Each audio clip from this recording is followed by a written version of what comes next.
সবাইকে স্বাগত দীপ্ত সন্ধ্যার সংবাদের সাথে রয়েছে দোলা ডলরের। শুরুতেই জানাবো সংবাদ শিরোনাম। দেশে হামির উপসর্গ নিয়ে আরও ৮ শিশুর প্রাণহানি, ২৪ ঘন্টায় আক্রান্ত হয়েছে ১৯৭ জন। জিয়াউর রহমান হত্যায় জড়িত মুজাফফর ৪৫ বছর পর আটক, সেনাবাহিনীর কাছে হস্তান্তর। শেখ হাসিনাকে আইনি প্রক্রিয়ায় দেশে ফিরিয়ে আনতে চায় সরকার, জানালেন স্বরাষ্ট্রমন্ত্রী।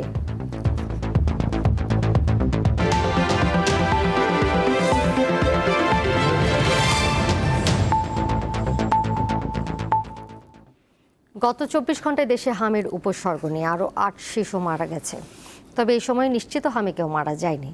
এ নিয়ে গত মার্চ থেকে হাম ও হামের উপসর্গে মোট ৭৭৯ জনের মৃত্যু হয়েছে। এর মধ্যে নিশ্চিত হামে ৯৫ জন এবং হামের উপসর্গে ৬৮৪ জন মারা গেছে। আজ এক বিজ্ঞপ্তিতে স্বাস্থ্য অধিদপ্তর এসব তথ্য জানিয়েছে। এতে বলা হয়, গত ২৪ ঘন্টায় ১৯৭ জনের হাম শনাক্ত হয়েছে এবং এ নিয়ে গত ১৫ মার্চ থেকে ১৪,১০৪ জনের হাম শনাক্ত হলো। একই সময়ে ৯৭৪ জন সন্দেহভাজন হাম রোগী শনাক্ত হয়েছে এবং এ নিয়ে সন্দেহভাজন হাম রোগী শনাক্ত হলো ১,১৫,১৩৮ জন।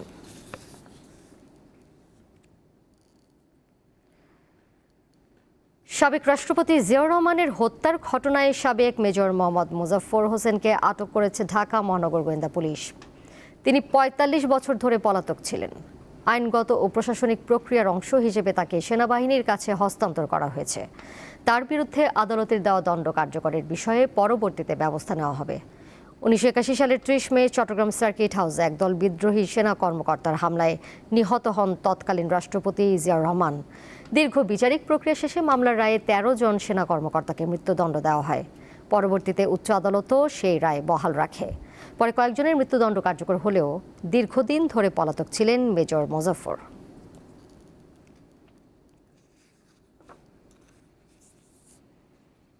প্রধানমন্ত্রী তারেক রহমান বলেছেন, তিনি এবং তার সরকার এমন একটি দেশ গড়ে তুলতে কাজ করছেন যেখানে কোনো জাতি গোষ্ঠীর প্রতি বৈষম্য থাকবে না। দুপুরে সচিবালয়ে ক্ষুদ্র নৃগোষ্ঠীর প্রতিনিধিদের সঙ্গে বৈঠকে কথা বলেন তিনি। ক্ষুদ্র নৃগোষ্ঠীর প্রতিনিধিরা তাদের বিভিন্ন সমস্যার কথা প্রধানমন্ত্রীর কাছে তুলে ধরেন। প্রধানমন্ত্রী বলেন, সবাইকে ভয়াবহ পরিস্থিতির মধ্য দিয়ে যেতে হচ্ছে। দেশের সব প্রতিষ্ঠান, দেশের অর্থনীতি ফ্যাসিস্ট সরকার ধ্বংস করে গেছে। প্রতি বছর $16 বিলিয়ন পাচার হতো। এইভাবে যদি অর্থ পাচার না হতো তাহলে ক্ষুদ্র নৃগোষ্ঠীর অনেক সমস্যা সমাধান হয়ে যেত। প্রধানমন্ত্রী আরও বলেন, সবার জন্য প্রত্যাশিত বাংলাদেশ বিনির্মাণে সবাইকে একসঙ্গে নিয়ে এগিয়ে যেতে চান তিনি।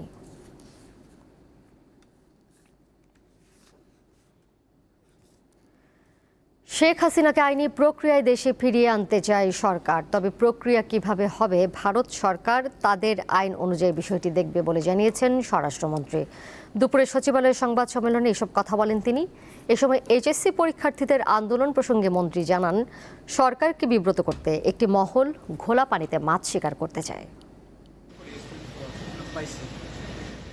গণঅভ্যুত্থানে ক্ষমতাচ্যুত প্রধানমন্ত্রী শেখ হাসিনা ২০২৪ সালের ৫ আগস্ট থেকে ভারতে পলাতক। তাকে ফিরিয়ে এনে বিচারের মুখোমুখি করার দাবি বিভিন্ন মহলের।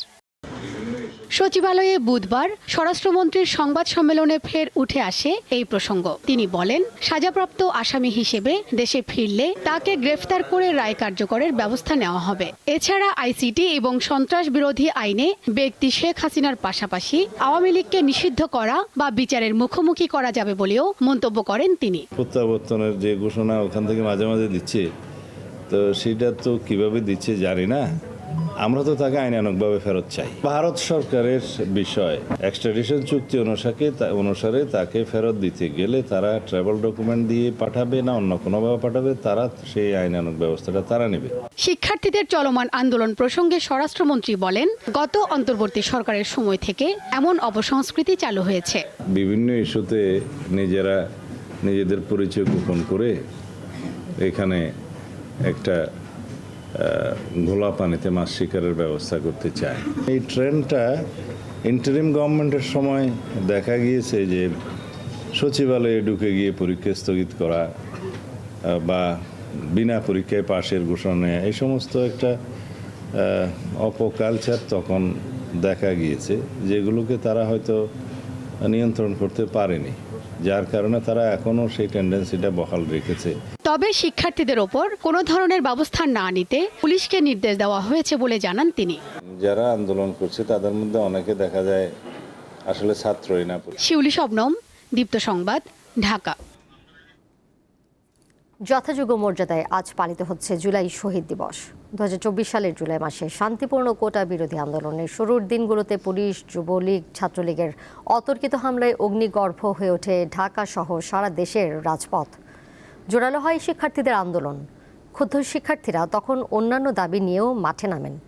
তাদের সঙ্গে যোগ দেন দেশের সাধারণ মানুষও। এরপর 16 জুলাই রংপুরের বেগম রোকেয়া বিশ্ববিদ্যালয়ের শিক্ষার্থী আবু সাইদ পুলিশের গুলিতে নিহত হন। একই দিনে প্রাণ হারান চট্টগ্রামে কলেজ শিক্ষার্থী ওয়াসিম আকরাম সহ কমপক্ষে 6 জন। তাদের আত্মত্যাগের ধারাবাহিকতায় ক্ষমতা ছাড়তে বাধ্য হয় তৎকালীন আওয়ামী লীগ সরকার। ভারতে পালিয়ে যান তৎকালীন প্রধানমন্ত্রী শেখ হাসিনা। রাষ্ট্রপতি মোহাম্মদ শাহাবুদ্দিন এবং প্রধানমন্ত্রী তারেক রহমান জুলাই শহীদ দিবস উপলক্ষে পৃথক বাণী দিয়েছেন।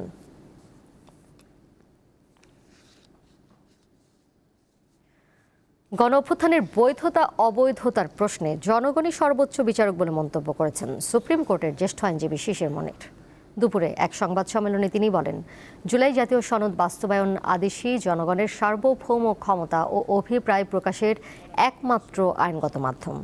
শিশির মনির বলেন, 2014, 2018 ও 2024 সালে পাতানো নির্বাচন আয়োজনের মাধ্যমে ক্ষমতা কেন্দ্রীভূত করা হয়েছে।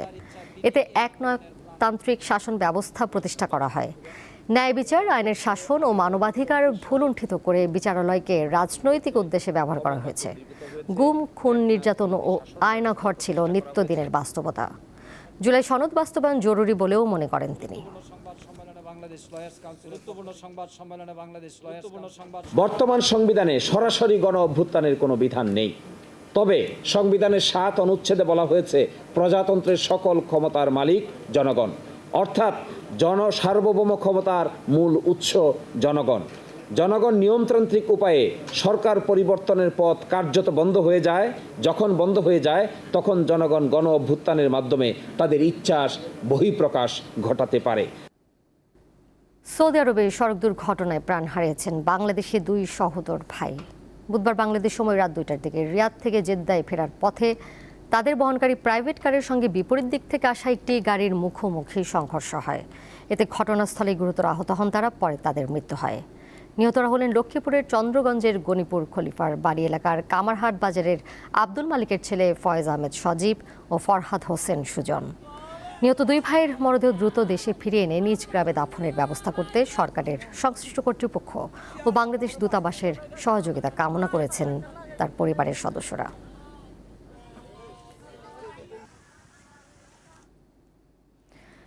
নরসিংদীর রায়পুরায় খালের পানিতে গোসল করতে নেমে একসাথে 4 শিশুর মৃত্যু হয়েছে। এই ঘটনায় আরও 2 শিশু গুরুতর আহত হয়েছে। দুপুরে উপজেলার চান্দেরকান্দি ইউনিয়নের বড়কান্দা এলাকায় এই ঘটনা ঘটে। নিহতের স্বজনরা জানায়, মাদ্রাসার বিরতির পর একসাথে 6 জন শিক্ষার্থী পাশের একটি খালে গোসল করতে নামে। 6 জনের মধ্যে 2 জন পাড়ে এসে স্থানীয়দের জানালে একে একে 4 জনকে মৃত অবস্থায় উদ্ধার করা হয়। আন্তর্জাতিক প্রসঙ্গ, ইরানে ফের হামলা চালিয়েছে যুক্তরাষ্ট্র। গত রাতে রাজধানী তেহরান সহ অন্তত 5টি শহরে বিস্ফোরণের খবর পাওয়া গেছে। মার্কিন সামরিক বাহিনীর দাবি, ক্ষেপণাস্ত্র হামলা চালিয়ে হরমুজ প্রণালীতে ইরানের একটি তেল ট্যাঙ্কার ধ্বংস করেছে তারা। ইরানের গণমাধ্যমগুলো জানিয়েছে, আহভাজে শিশুদের ক্যান্সার হাসপাতালের কাছে হামলা চালিয়েছে যুক্তরাষ্ট্র। দক্ষিণ পূর্বাঞ্চলের রাস্ক এবং কোরারাক শহরেও 2টি বিস্ফোরণের শব্দ শোনা গেছে। পাল্টা হিসেবে কুয়েত, জর্ডান ও বাহরাইনে অবস্থিত যুক্তরাষ্ট্রের সামরিক স্থাপনায় হামলার দাবি করেছে তেহরান। একই সঙ্গে হরমুজ প্রণালীতে মার্কিন অবরোধ বহাল থাকলে পুরো পশ্চিম এশিয়ার জ্বালানি রপ্তানি বন্ধ করে দেওয়ার হুঁশিয়ারি দিয়েছে আইআরজিসি।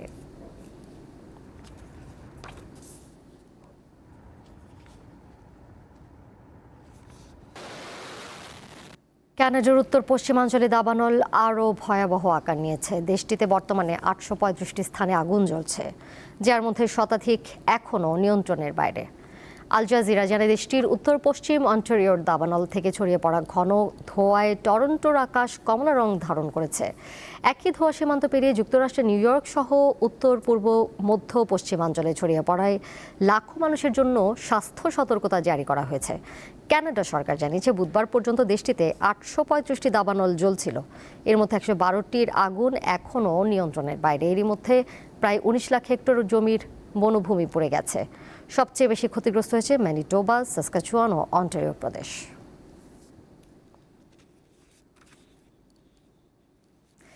এবার বিআরবি কেবলস নিবেদিত ফিফা ওয়ার্ল্ড কাপ 2026।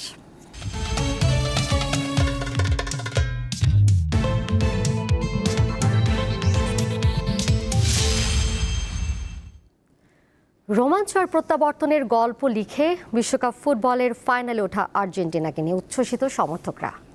সেমিফাইনালে ইংল্যান্ড বধের নায়কদের নিয়ে দেশের বিভিন্ন স্থানে হয় আনন্দ মিছিল। লক্ষ্মীপুর শহরের বিভিন্ন মহল্লায় খেলা শেষে পরপরই উল্লাসে মেতে ওঠেন আর্জেন্টিনা ভক্তরা। আকাশে নীল পতাকা হাতে সড়কে নেমে আসেন তারা। মোটরসাইকেলে শোভাযাত্রা, আতশবাজি ফোটানো, ঢাকঢোলের তালে নাচ ও স্লোগানে মুখর হয়ে ওঠে শহর। অনেকেই প্রিয় দল ও লিওনেল মেসির নামে জয়ধ্বনি দেন। একইভাবে হবিগঞ্জে আনন্দ উৎসবে মাতেন আর্জেন্টিনার সমর্থকরা। গুড়ি বৃষ্টি উপলক্ষ করে হবিগঞ্জ শহর, নবীগঞ্জ ও কটিয়াদি বাজার সহ বিভিন্ন এলাকায় মিছিল বের করেন ভক্তরা। 5 মিনিটে আমরা 2টা গোল দিয়েছি এবং আমরা কামব্যাক, এটা সারা বিশ্বের 1 নাম্বার দল আর্জেন্টিনার। আমাদের বস মেসি যেহেতু আছে, তবে কামব্যাক হবে। আমাদের অনুভূতি অনেক ভালো, তো ইনশাল্লাহ আমরা ফাইনালও চ্যাম্পিয়ন হইব। নড়াইলের সমর্থকদের প্রত্যাশা আরেকটি জয়ের মধ্য দিয়ে বিশ্ব চ্যাম্পিয়নদের মুকুট ধরে রাখবে লিওনেল মেসির দল।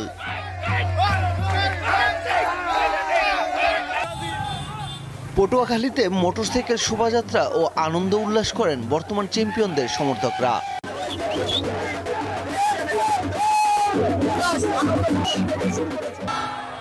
নারায়ণগঞ্জে খেলা শেষে শত শত সমর্থক বুবু জেলা বাজিয়ে চাষারা গোল চত্বরে আনন্দ মিছিল বের করেন। রাতভর চলে সমর্থকদের আনন্দ মিছিল, গান ও উল্লাস। পারভেজ খোকন, দীপ্ত স্পোর্টস। আর এরই সাথে শেষ করব দীপ্ত সন্ধ্যার সংবাদ। যাবার আগে শিরোনামগুলো জানিয়ে দেব আরও একবার। দেশে হামির উপসর্গ নিয়ে আরও 8 শিশুর প্রাণহানি, 24 ঘন্টায় আক্রান্ত হয়েছে 197 জন। জিয়াউর রহমান হত্যায় জড়িত মোজাফর 45 বছর পর আটক, সেনাবাহিনীর কাছে হস্তান্তর। শেখ হাসিনাকে আইনি প্রক্রিয়ায় দেশে ফিরিয়ে আনতে চায় সরকার, জানালেন স্বরাষ্ট্রমন্ত্রী।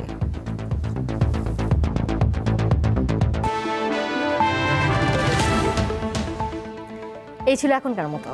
পরের সঙ্গে দেখবেন রাত 11টায়। এছাড়াও আরও তথ্য এবং বিনোদনের নানা খবরাখবর জানতে যুক্ত থাকুন দীপ্তর ডিজিটাল প্ল্যাটফর্মে। সবাইকে ধন্যবাদ এতক্ষণ সাথে থাকার জন্য।